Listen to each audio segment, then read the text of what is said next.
اور جی welcome back. اور مجھے بڑی خوشی ہوتی ہے جب ہمارے پاکستان کے ٹورزم کو کوئی پروموٹ کر رہا ہو. اور ابھی ہمارے ساتھ ایک ایسی ہی پرسنالٹی ہیں جن کا تعلق چترال سے ہے، اور یہ ٹریکر بھی ہیں اور سیاحت سے بھی ان کا تعلق ہے اور ٹورسٹ گائیڈ بھی ہیں. تو میں آپ کی ملاقات کرواؤں گی شمس الدین سے، جنہوں نے پورے چترال سے لے کر بنی سے، چترال جو بنی میں ہے وہاں سے بنی سے لے کر انہوں نے گلگت سٹی تک پیدل سفر کیا. او کیا ایکسپیرینس ہوگا، چلیں ان سے پوچھتے ہیں ہم ذرا. جی السلام علیکم. السلام علیکم. جی السلام علیکم. شمس الدین، پہلے تو آپ کو بہت بہت مبارک ہو. یہ بہت بڑی بات ہوتی ہے کہ کوئی ایسا کام کرنا جس سے ایک تو لوگوں کی اٹریکشن بھی بڑھے اور پاکستان کا ٹورزم بھی بڑھے. کیسے آپ، خیریت سے ہیں؟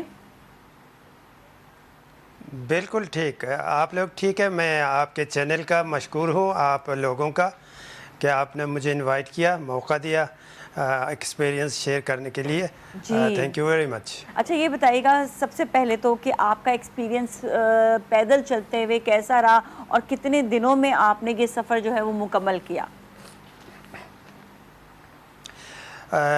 یہ سفر میں 8 دنوں میں مکمل کیا، اور یہ سفر میں شروع کیا 28 اگست کو بونی سے، جو کہ اب ڈسٹرکٹ اپر چترال کا ایڈمنسٹریٹو ہیڈ کوارٹر ہے. جی جی. اور پھر میں وہاں سے تقریباً 40 کلومیٹر سے اوپر چل کے چپڑی گاؤں میں اوور نائٹ کیا. وہاں سے پھر چپڑی نالہ کے ساتھ جو چمرکھن پاس کا جو کہ غزہ ڈسٹرکٹ کو اوپن ہوتا ہے، چترال اور غزہ ڈسٹرکٹ کو ملاتا ہے، وہاں سے ہو کے میں پھر لیٹ آفٹرنون میں پھر وہاں پاسچر جو نومیڈس کا تھا ان کے ساتھ میں اسٹے کیا، because you have to be with human beings in a high and dry place. رات کے سو وقت اسپیشلی وہاں سے پھر میں جی جی جی ہاں.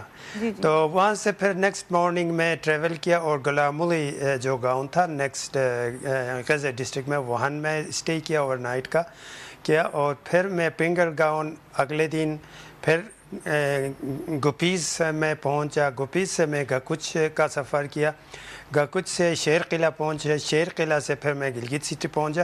یہ 8 دن کا جو سفر تھا، میں 320 کلومیٹر ٹریول کیا، اور ایوریج جو تھا 40 کلومیٹر پر ڈے میں نے سفر کیا. ایوریج اس لیے کہ بعض دن جو ہے چڑھائی میں جو سفر کم ہوتے تھے لیکن بعض دن زیادہ ہوتے تھے، تو ایوریج یہ دنوں کے حوالے سے یہ 40 کلومیٹرز پر ڈے سفر کیا. جی اچھا، آپ نے جو ہے وہ روڈ کا سفر تھوڑا بہت طے کیا یا پھر آپ نے سب پہاڑ پہ ہی چڑھ کے آپ گئے؟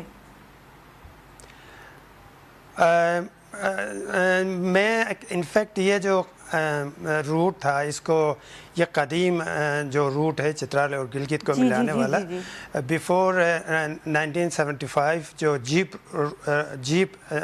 جیپیبل روڈ جو اوپن نہیں ہوا تھا، اس سے پہلے لوگ گھوڑوں کو اوپر پیدل چترال سے گلگت، گلگت سے چترال وہ شندور سے نہیں جاتے تھے، وہ اس جگہ سے جاتے گلگت تھے؟ کے لوگ چترال چندور سے نہیں جاتے تھے، پہلے اس جگہ سے جاتے تھے؟ they used to come to Chitral town میں بھی آتے تھے. پورے چترال ویلی کی میں بات کر رہا ہوں. تو اب جب سے موٹر کا جو ٹرانسپورٹ اوپن ہو گیا ہے، لوگوں نے جو پیدل چلنے کا جو رواج تھا اس کو بھول گئے. اور میرا ایک کیوریاسٹی یہ تھا کہ بھائی اس کو دیکھنا ہے کہ پرانے زمانے کے لوگ جب پیدل چلتے تھے تو ان کا فیلنگ کیا ہوتا تھا، سفر کو وہ کس طرح دیکھتے تھے لوگوں کا. تو وہ اب مجھے یہ اندازہ ہو رہا ہے کہ جنہیں ہمارا جو ہے یہ ٹرانسپورٹ اور ان چیزوں کی فیسلٹی زیادہ ہو گئے، اس کی وجہ سے لوگوں میں جو ایک پیدل زمانے کے چلنے کا جو ایک وہ تھا، ایک کلوزنس، وہ ختم ہو گیا ہے. لوگ ایک دوسرے کے ساتھ ملتے نہیں ہے کیونکہ پیدل چلتے نہیں ہے، تو وہ ایک فیلنگ درمیان میں تھا. دوسری جو بات ہے وہ نیچر کو کلوزلی دیکھنا، کیونکہ اگر آپ جائے نرت میں جائے تو خوبصورت نیلے سٹریمز آپ کو ملیں گے، ریورز ملیں گے. خاص کر جو یہ غزہ ڈسٹرکٹ ہے، غزہ ویلی ہے، اس میں ٹراؤٹ فشیز کا اسٹریم ملتا ہے، اور پہاڑ اور سرسبز اور یہ چراگاہ ہیں، اور لوگ بہت مہمان نواز ہے. یعنی کہ آپ امیجن کریں کوئی بندہ اکیلا 300 کلومیٹر چل کے وہ چترال سے گلگت پہنچتا ہے اور وہ پھر اس تو وہ ایک انڈیکیٹ اس بات کا انڈیکیشن ہے کہ مطلب دیر از لوگ بہت ہاسپیٹیبل پیسفل ہے اور every one can enjoy like I did. بالکل یہ بات تو ہے کہ پہاڑ میں جتنا ہم اگر دیکھیں ایون چترال بھی اور گلگت دونوں جگہ پہ دیکھتے ہیں اتنے مہمان نواز ہیں کہ آپ کو صرف ایک دروازہ کھٹکھٹانا ہوتا ہے اور آپ نے کہنا ہے کہ مجھے بس آپ اتنے ویلکمنگ کہ خود اندر آنے ہی دیتے ہیں اور آپ کو جو ہے کھانا بھی کھلائیں گے, آپ کا خیال بھی رکھیں گے اور پھر کہیں گے آپ نے ایسے نہیں جانا, آپ رک بھی جائیں, آپ کو نہیں جانتے. ہمارے ساتھ تو اکثر یہ والا جو سچویشن ہوتی رہی, بہت ہمیں اتنا اچھے لگتے ہیں نا لوگ وہاں کے. اچھا یہ بتائیے گا کہ اس سفر میں آپ نے ایک تو نئی نئی جگہوں کو, اور کیونکہ کہتے ہیں کہ جب آپ جہاں پر زیادہ لوگ نہیں ہوتے وہاں پر نیچر بہت خوبصورت ہوتی ہے, تو آپ نے وہ نیچر تو ایکسپلور کیا ہی کیا جی, اس کے ساتھ ساتھ آپ کو وہاں پر جو ایک فیل آئی اس کے بارے میں بتائیے گا. کس چیز کا؟ ایک جو فیل ہوتی ہے نا انسان کی کہ میں یہاں پر آیا ہوں تو یہاں پہ کوئی بھی نہیں ہے ابھی, خالی ہے, میں اکیلا ہوں, اکیلا جا رہا ہوں. آپ اکیلے تھے, ساتھ کوئی اور بھی تھا آپ کے؟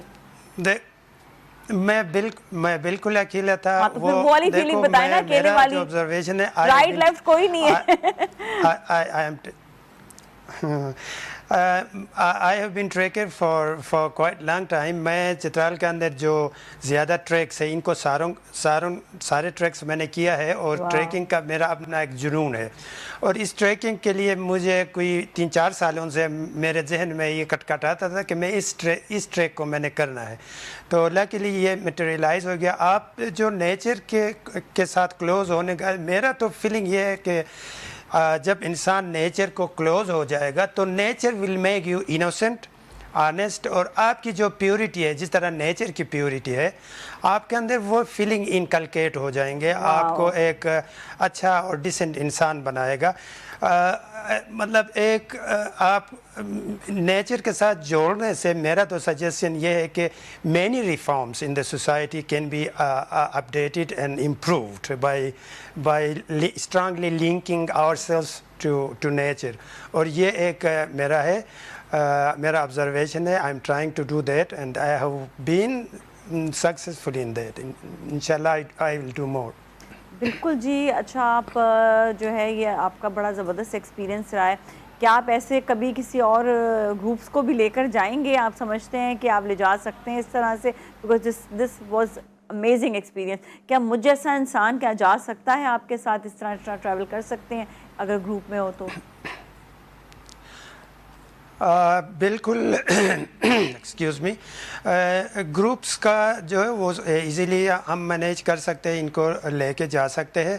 ان کو اپنے ملک کی خوبصورتی, اپنے ملک کی جو پہاڑیں ہیں اور اس نیچر کی وجہ سے جو انسپریشن ملتی ہے, کلچرل جو ویلیوز ہے, کہ ڈفرینٹ ایریاز کے کلچرل ویلیوز ڈفرینٹ ہوتے ہیں, اور اس ویلیوز کے اندر اس اسپیسیفک ایریا میں رہنے والے لوگوں کی جو ایک ضرورت اور وہ سارے چیزیں انکیپسولیٹ ہوتے ہیں. تو اسے دیکھنے سے نہ صرف یہ کہ انسان کو علم ملتا ہے, اس کو انجوائمنٹ کے ساتھ, اور ایک صحت مند جو ایکٹیویٹی ہے پیدل چلنا. اچھا ایک کوشچن اور بتائیے گا آج کل کے, جی ایک کوشچن اور, سامان کیا کیا ساتھ لے جانا چاہیے جب ایسی ٹریولنگ ہو رہی ہو تو؟ سامان میں آپ کے پاس تو ایک جو رکساک یا آپ کا جو بیک پیک ہے اس کو لائٹ رکھے. میرا جو رکساک تھا وہ 20 kg کا تھا. I am 6 feet in height اور almost 6 feet weighing 88 or 90 kg. سو میرا جو سجیشن ہے کہ جو رکساک کا جو وزن ہے اس کو لائٹ رکھنا ہے. باقی کچھ لائٹ چیزیں کھانے پینے کے لیے اس میں رکھنا ہے, میڈیسنس رکھنا ہے, اچھے کوالٹی کے سن گلاسز ہونا ہے, 2 میٹل اسٹیل کے اسٹکس ہونی چاہیے, اور شوز بہت کمفرٹیبل ہونی چاہیے. شوز کیونکہ لانگ ٹریک کے اندر بہت ہی شوز ایسے ہونے چاہیے جو کہ آپ کے پاؤنڈ کا جو شیپ ہے اس کو کمپلیٹلی. تھینک یو سو مچ, بہت بہت شکریہ آپ کا. Thank you. ٹائم اتنا ہی تھا, ورنہ آپ سے بہت ساری اور بھی باتیں ہوتی. بہت بہت شکریہ آپ کا شو میں تشریف لانے کے ساتھ. جائیں گے بریک کی جانب, بریک اپ میں ملیں گے. Stay with us.